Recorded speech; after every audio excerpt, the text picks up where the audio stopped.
अस्सलामुअलैकुम। Welcome to my YouTube channel Ali Haider voice. तमाम video updates के लिए मेरे चैनल अली हैदर वॉइस को ज़रूर सब्सक्राइब कर दें और बेल नोटिफिकेशन भी ऑन कर दें ताकि आपको मिलती रहे हमारी वीडियो अपडेट्स। तो आइए सुनते हैं एक भयानक और 100% सच्ची कहानी। सन 1979 के अवाइल का वो दौर ही कुछ अलग था। उस ज़माने में आबादियात इतनी ज़्यादा न थी। हम दोनों भाई समद और फिरोज़ ताया जान को उस वक्त एक बड़े से अस्पताल ले आए थे। उन्हें गुर्दों का मर्ज़ लाहक हो गया था। चूँकि हमारी रिहाइश बहुत दूर गांव में थी, इसलिए हम एक तवील सफ़र तय करके यहाँ शहर से कुछ दूर फासले पर इस सरकारी अस्पताल में ताया जान को लाए थे, क्योंकि यहाँ बड़े से बड़ा ऑपरेशन और इलाज मुफ्त हो जाता था। हमारे साथ हमारी ताई रहीमन भी थी। उस वक्त बरसात का मौसम था और हमें इस अस्पताल में 1 से 2 महीने तक का वक्त गुजारना था। हम तीनों एक साथ ताया जान के साथ अस्पताल के कमरे में तो नहीं रह सकते थे, इसलिए मैंने ये फ़ैसला किया कि हम 2-3 महीनों के लिए एक घर किराए पर ले लेते हैं और हम में से कोई ना कोई फ़र्द ताया जान के पास बारी बारी रहेगा। रहीमन ताई अपने साथ कुछ राशन और थोड़ा बिस्तर और सामान वगैरह लाई थी। बस ज़रूरत थी तो कुछ बर्तनों की। मैंने ताया जान को अस्पताल में शरीक किया और फिरोज़ को उनके पास छोड़कर रहीमन ताई के साथ घर की तलाश में जुट गया। शाम का सुनहरा वक्त था, लेकिन काले घनघोर बादलों के बाइस अंधेरा छाया हुआ था। मुझे उस इलाके के बारे में ज़्यादा इल्म न था। खैर, मैंने सोचा कि किसी से पूछ लेता हूँ कि कोई घर किराए पर मिलेगा या नहीं। खैर, हम दोनों ताई भतीजा बस स्टॉप से दूर आगे एक छोटे से रिहायशी इलाके की तरफ बढ़ रहे थे, जहाँ दूर दूर फासले पर कुछ मकानात बने हुए थे। रास्ता काफ़ी सुनसान था, शायद रात होने के बाइस। सड़क पर भी कोई आता जाता नज़र नहीं आ रहा था। हम दोनों सामान का बोझ लादे उन मकानात की तरफ निकले ही थे कि एक ज़ईफ़ बूढ़ा शख्स मुझको सड़क से गुज़रता दिखाई दिया। मैंने उन्हें सदा लगाते हुए कहा, अरे चाचा जान, ज़रा मेरी मदद तो कर दीजिए, बात सुनिए। फिर वो पलटकर मेरी तरफ आए और मुझे देखकर कहने लगे, कौन हो और मुझे क्यों आवाज़ दे रहे थे? फिर मैंने उनसे इल्तिजान दरख्वास्त की और अपनी बात बताते हुए उनसे कहा कि मुझे महीना 2 महीनों के लिए एक घर किराए के मकान की सख्त ज़रूरत है। क्या मुझे यहाँ कोई मकान मिल सकता है? तो वो बूढ़ा शख्स थोड़ी देर तो खामोश रहा और मुझे इशारे से कहा कि वो देखो, वो वहाँ एक मकान है, वो शायद आपको किराए पर मिल सकता है। फिर मैंने उनका शुक्रिया अदा किया और उस मकान की तरफ ताई को लेकर तेज़ कदमों से जाने लगा। क्योंकि बारिश के आसार थे और पानी किसी भी वक्त बरस सकता था, इसलिए मैंने अपनी रफ्तार बढ़ा दी। हम तेज़ी से चलते हुए उस मकान के सामने आ खड़े हुए। ये वही मकान था जो उस बूढ़े ने बताया था। बेहद खौफनाक जगह थी वो, और मकान तो पूछो ही मत। दहशत से भरपूर ये मकान अपनी कहानी खुद बयान कर रहा था। खैर, मैंने आगे बढ़कर दरवाजे पर दस्तक दी। दीवारों से लटके मकड़ियों के जाले और छतों से आती उल्लुओं की आवाज़ से हम दोनों में झिझक पैदा हो रही थी। मैंने काफ़ी देर तक दरवाजे पर दस्तक दी, लेकिन कोई बाहर ना आया। यूँ लग रहा था जैसे उस घर में कोई रहता ही नहीं हो। बस हम पलटने ही वाले थे कि ऐन उसी वक्त दरवाज़ा खुला। एक अजीब सा भयानक बूढ़ा हमारे सामने खड़ा था। चेहरे पर लातादाद झुर्रियाँ, पोपला मुँह, आंखें जर्द अंदर को धसी हुई। फिर उस बूढ़े ने गर्दन उठाकर खूब गौर से हमें देखा। फिर कड़क लहजे में कहा, कौन हो तुम? यहाँ किस लिए आए? मैंने बड़ी मुश्किल से समझाया कि मकान खाली होने का पता चला था, इसलिए इधर चले आए हैं। लेकिन वो बूढ़ा तो सख्त बहरा था। मुझे चीख चीख कर अपनी बात उसके जहन में उतारना पड़ी थी। तब उसने नफ़ी में गर्दन हिलाई और कहा, मकान खाली नहीं है और ना ही किराए पर दिया जा सकता है। मैंने और ताई ने मायूस होकर वापस जाने का इरादा कर लिया था कि तभी एक उधेड़ उम्र की एक दुबली पतली औरत नमूदार हुई। उसको देखकर ऐसा मालूम होता था कि वो इस माली के मकान की बीवी है, लेकिन उसने आगे आकर हमें एक अजीब दास्तान सुनाई। क्या आपको ये मकान किराए पर लेना है? वो औरत बड़े अजीब ढंग से हमसे मुखातिब हुई। कहने लगी, आपका यहाँ रहना मुमकिन ना होगा। इस मकान में आसेब का दखल है। रातों को किसी के चलने फिरने और ज़ोर ज़ोर से क़हक़ह लगाने की आवाज़ें आती हैं। मेरा खाविंद बहरा है, इसे तो कुछ भी सुनाई नहीं देता। इस आसेबी घर की वजह से यहाँ आसपास के मकानों में कोई भी इंसानी वजूद नहीं रहता, सब भाग गए हैं। मैंने काउंट को यानी मेरे काविन को कई मर्तबा समझाया कि मकान छोड़ दो, बेच दो इसको, ये हाउंटेड हाउस है, हम कहीं और रह लेंगे, मगर वो मेरी एक नहीं सुनता। और सही भी है, हम दोनों का इस दुनिया में कोई नहीं है, हम दोनों अकेले हैं, और जाएंगे भी तो कहाँ जाएंगे। वो औरत ये सब कुछ कहकर मकान का दरवाज़ा बंद करते हुए हमसे कह रही थी, चले जाओ यहाँ से, जाओ यहाँ से।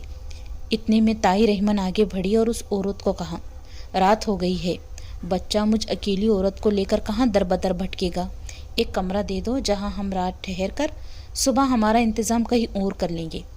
फिर उस औरत ने हमें घर के अंदर आने की इजाज़त दे दी।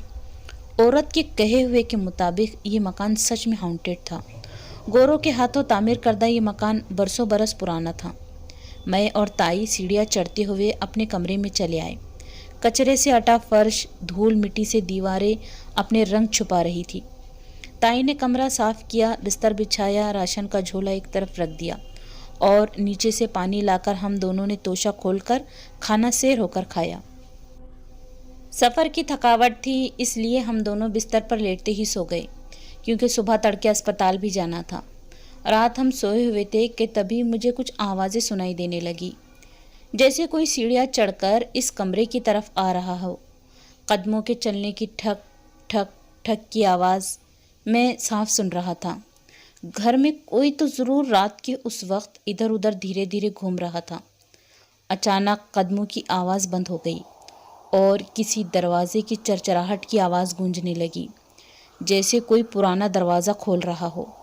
मुझे तो फ़ौरन उस औरत की बात याद आ गई कि इस घर में आसेब है। फिर हिम्मत जुटाते हुए दरवाज़ा खोलकर मैं बाहर आया, लेकिन दरवाजे के बाहर सीढ़ियों के अतराफ कोई न था। हर सू एक खामोशी छाई थी। मैं वापस कमरे में गया और दरवाज़ा बंद करके सो गया। कुछ देर सोया कि अचानक एक बार फिर मेरी आँख खुल गई। कोई सीढ़ियाँ चढ़ते हुए आया और उसने हमारा दरवाज़ा धड़ाम से खोल दिया, बावजूद इसके कि हमारे दरवाजे की कुंडी अंदर से चढ़ी हुई थी। एक सफ़ेद चादर में मलबूस हेवला हवा में मोहल्लिक खड़ा मुझे दिखाई देने लगा। डर के मारे मेरे तो औसान क़ता हो गए। हलक से आवाज़ ही नहीं निकल रही थी और मैं कुछ कर भी नहीं पा रहा था। वो हेवला मुझे कुछ लम्हे तो दिखाई दिया, फिर यकायक वो गायब हो गया। मैं बमुश्किल अपनी जगह से उठा और नीचे जाने लगा। बेशक मुझे सीढ़ियाँ उतरते हुए बहुत डर लग रहा था, पैर कांप रहे थे। मैंने कुछ ही फासला तय किया और फिर मैंने सीढ़ियों के करीब वाला कमरा खुला देखा, जहाँ एक फटा पुराना सोफ़ा खुद ब खुद हरकत कर रहा था। मैं आंखों का धोखा समझकर कुछ देर वहाँ खड़ा वो मंज़र देख रहा था कि अचानक वो सोफ़ा इतनी तेज़ी से मेरी जानिब आया कि मेरी चीख निकल गई। मैं गिरते पड़ते कमरे में आया और दरवाज़ा अंदर से बंद कर दिया। डर से हलक सूख गया था। मैं पानी के गिलास की तरफ बढ़ा ही था कि दरवाज़ा एक झटके से खुल गया। इस बार मैंने घबराते हुए ताई को जगा दिया। उनसे कहा कि मुझे यहाँ अजीब सा महसूस हो रहा है, डर भी लग रहा है। फिर उन्होंने आयतल कुर्सी का दम किया और अतराफ में फूंक कर सो गई। मुझे भी सोने का कह गई। रात भर मुझे किसी पागल औरत के कुर्राने की आवाज़ें आती रही। सुबह ताई ने फजर की नमाज़ पढ़ी, चाय नाश्ता बनाया और हम दोनों अस्पताल के लिए निकले। बाहर दरवाजे के करीब आए तो वही कल वाली औरत हमारे सामने खड़ी थी। कहने लगी, आप यहाँ रह सकते हैं, लेकिन मुझे किराया अभी चाहिए। ताई ने उसकी बात सुनी और फ़ौरन एक माकूल रकम उस औरत के हाथ में थमा दी और हम अपने रास्ते चल दिए।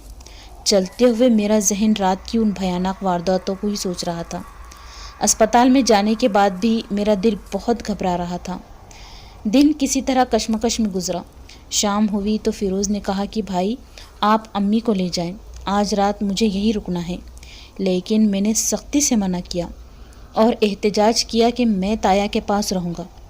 फ़िरोज़ अपनी अम्मी के हमरा उस घर में चला गया। मैंने सुख का सांस लिया और अस्पताल में ही रह गया। मैं अस्पताल की ठंडी फर्श पर भी मुझे सुकून की नींद आ गई। ताया जान कब सोए मुझे ये भी खबर ना रही। अगली सुबह मैं नींद से उठा तो ख़ुद को हल्का महसूस किया और नाश्ते के लिए रहीमन ताई और फ़िरोज़ की राह देखने लगा, लेकिन वो ना आए। मैंने काफ़ी देर इंतज़ार किया। उस दौरान بڑے بڑے ڈاکٹروں نے تایا کا معائنہ کیا اور چلے گئے۔ میں اب الجھن میں پڑ گیا۔ دشمن نہ سوچے لیکن اپنا دل اتنا برا سوچنے لگ جاتا ہے۔ ان کی غیر حاضری مجھے برا سوچنے پر مجبور کر رہی تھی۔ کہیں اس آسے بھی گھر میں وہ مر نہ گئے ہوں۔ صبح ہوتے ہوتے دوپہر چڑھائی لیکن وہ نہ آئے۔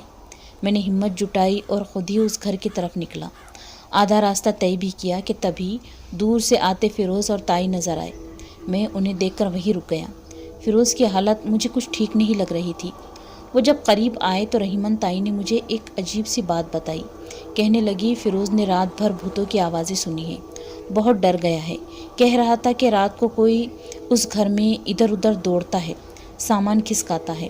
اور تو اور وہ مالک مکان کی عورت رات گئے کھانا مانگنے آ گئی تھی اور اچانک کمرے سے غائب بھی ہو گئی، لیکن وہ عورت رات کو کب آئی مجھے کچھ خبر نہ ہوئی تھی۔ خیر اس بات کا تو کوئی حل نہ نکلا اور ہم واپس اسپتال چلے آئے۔ باتوں باتوں میں شام ہو گئی اور شام سے رات۔ اب تو اس بار اس گھر میں جانے کی باری میری تھی۔ ہم راستے سے گزر رہے تھے، رمجم بارش برس رہی تھی۔ مجھے ایسا لگا کہ کوئی میرے پیچھے سے بے جا دوڑتا ہوا آگے نکل گیا۔ میں اپنے ارد گرد دیکھ رہا تھا کہ تبھی تائی کا دوپٹہ کسی نے کھینچ لیا۔ اس بار وہ بھی چونک پڑی۔ رات کا وقت تھا اس لیے ہم وہاں مزید نہ ٹھہرے، تیز قدموں سے آگے بڑھتے رہے، لیکن پیچھے سے رک رک کے ایک آواز آتی رہی، شش شش شش۔ یہ آواز ہم صاف سن رہے تھے، ڈر بھی رہے تھے کیونکہ آواز تو آ رہی تھی لیکن دور اطراف میں کوئی بھی انسانی وجود دکھائی نہیں دے رہا تھا۔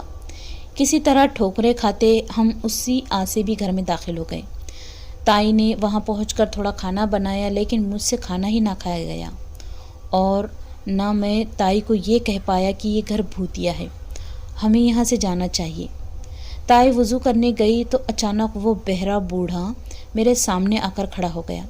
کہہ رہا تھا، ہم نے تمہیں راستے بھر میں بہت آوازیں دی لیکن تم نے مڑ کر بھی نہیں دیکھا۔ میں نے وضاحت کی، آپ تو راستے بھر میں ہمیں کہیں نظر نہیں آئے، پھر ہم دونوں آپ کو کیسے دیکھ سکتے تھے؟ کچھ دیر بعد وہ بوڑھا چلا گیا۔ کافی بحث بازی ہوئی۔ رات آدھی سے زیادہ گزر چکی تھی۔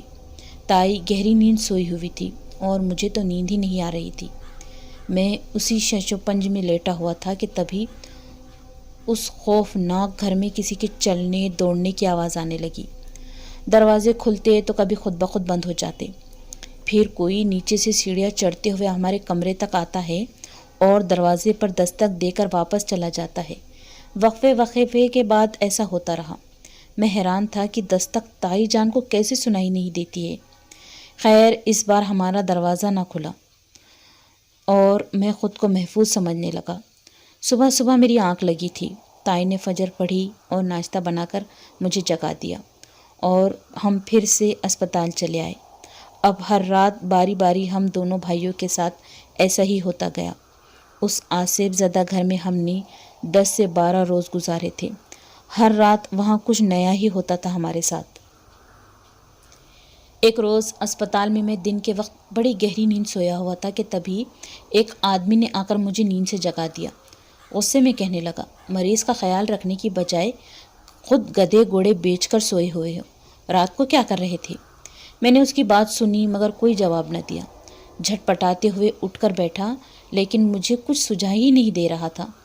آنکھوں کے حلقے گہرے کالے رنگ کے پڑ گئے تھے۔ پھر اس آدمی نے مجھ سے کہا کہ بھائی تمہاری طبیعت تو ٹھیک ہے، لیکن اس کی بات میری سمجھ میں نہیں آئی۔ میں اتنا ہی کہہ پایا کہ میری طبیعت ناساز ہے۔ میں نیند میں دیوانوں کی طرح حرکتیں کر رہا تھا۔ پھر اس بھلے آدمی نے مجھے ایک بیڈ پر سلا دیا، کچھ ادویات بھی لا کر دی اور میں پھر سے سو گیا۔ اس دوران اسی محافظ بھلے آدمی نے تایا جان کا بھی خوب خیال رکھا تھا، کیونکہ ان 10-12 روز میں اس محافظ سے ہماری کافی جان پہچان ہو گئی تھی۔ پھر میں کافی دیر تک سوتا ہی رہا۔ جب نیند سے جاگا تو تائی اور فیروز بھی اسپتال آ چکے تھے۔ وہ آدمی اسپتال کا ایک محافظ تھا جو خوش قسمتی سے مسلمان تھا۔ اس نے تائی سے کہا کہ آپ کا بیٹا شاید بیمار ہے، تھک گیا ہے، اس لیے یہاں آ کر سوتا ہی رہتا ہے۔ پھر کیا تھا، اندھا کیا چاہے 2 آنکھیں، مجھے تو موقع ہی مل گیا تھا اپنے دل کا ڈر اور غبار نکالنے کا۔ میں نے بے جھجک اس محافظ کو اس گھر میں رونما ہونے والے واقعات کے بارے میں تفصیلات سے بتایا۔ پھر اس نے ماتھے پر بل ڈالتے ہوئے ہم سے کہا کہ کہیں تم پرانی بستی میں تو نہیں رہتے ہو؟ فیروز نے آگے بڑھ کر بتایا کہ ہمیں نہیں معلوم اس بستی کا کیا نام ہے، لیکن اس گھر میں ہر رات نئے نئے قصے ہوتے رہتے ہیں، اور دوسری طرف ہماری امی کو کچھ بھی نظر نہیں آتا، پوری رات آرام سے سوتی رہتی ہیں۔ پھر کیا تھا؟ پہلے تو اس محافظ نے اپنا تعارف کروایا اور ہمیں سچائی سے آگاہ کیا۔ وہ کہہ رہا تھا، میرا نام منیر ہے، میں یہاں پاس کے ہی گاؤں کا رہنے والا ہوں، اور آپ نے جہاں کرائے پر گھر لیا ہے وہ بستی پرانی بستی ہے۔ سالوں پہلے اس بستی میں ایک بیماری پھیل گئی تھی، جان لیوا بیماری، جس کا کوئی علاج نہ تھا۔ اس بیماری کو پلیگ کہتے تھے۔ اس آفتاب کے بعد گاؤں کے لوگوں نے اس بستی کے لوگوں کو اسپتال میں لے جانا بند کر دیا، اور وہ لوگ دھیرے دھیرے اپنے اپنے گھروں میں اس بیماری کی وجہ سے مرتے گئے۔ ہر گھر سے لاشیں برآمد ہونے لگی۔ تبھی سے وہ بستی ویران بستی ہو گئی، اور جس مکان کا ذکر آپ لوگ کر رہے ہیں وہ شاید کاؤنٹ اور لورین کا مکان ہے۔ وہ میاں بیوی بھی اسی بیماری کے باعث مرے تھے، جو شاید مرنا نہیں چاہتے تھے۔ کیسے نہ معلوم ان کی روحیں اس گھر میں قید ہو کر رہ گئی ہیں، لیکن وہ دونوں رات کو اس گھر میں دندناتے گھومتے کیوں رہتے ہیں؟ اور ہم دونوں بھائیوں کو ان کے قدموں کی آہٹ محسوس ہوتی تھی، پھر بھی انہوں نے ہمیں کوئی جانی نقصان نہ پہنچایا۔ وہ اس لیے کہ آپ کی امی وہاں اس آسیب زدہ ویران گھر میں نماز ادا کر رہی تھی، شاید اسی وجہ سے انہوں نے آپ کو کوئی نقصان نہیں پہنچایا، اور نہ ہی ان دونوں کی روحیں رات کو آپ کی امی کو نظر آتی تھی، جبکہ ان بوڑھا بوڑھی کی روحوں نے کئی لوگوں کو نقصان پہنچایا ہے، شاید کچھ انسانی جانیں بھی لی ہیں۔ اب آپ تینوں اللہ کا شکر ادا کرو اور میری بات مانو، اس گھر میں کسی بھی حال واپس مت جاؤ، چاہے کچھ بھی ہو جائے، یہاں تک کہ اپنا سامان لینے بھی وہاں مت جانا۔ وہ روحیں طاق میں رہتی ہیں، اور اب تو آپ لوگوں کو ان کی اصلیت معلوم پڑ گئی ہے۔ ہو سکتا ہے آپ وہاں جائیں گے اور وہ آپ لوگوں کو واپس ہی نہیں آنے دیں گے۔ میری بات مانیں اور لوٹ کر اس گھر میں ہرگز نہ جائیں۔ ہم دونوں نے منیر بھائی کی بات پر عمل کیا۔ بقیہ دن ہم نے گاؤں میں گزارے۔ تایا جان کا آپریشن ہوا اور ہم ایک روز واپس گاؤں چلے گئے۔ یوں ہم نے کاؤنٹ اور لورین کی بند روحیں اس گھر میں بند دیکھی تھی۔ اگر میری ویڈیو آپ کو اچھی لگے تو میرے چینل کو ضرور سبسکرائب کیجیے۔ اللہ حافظ۔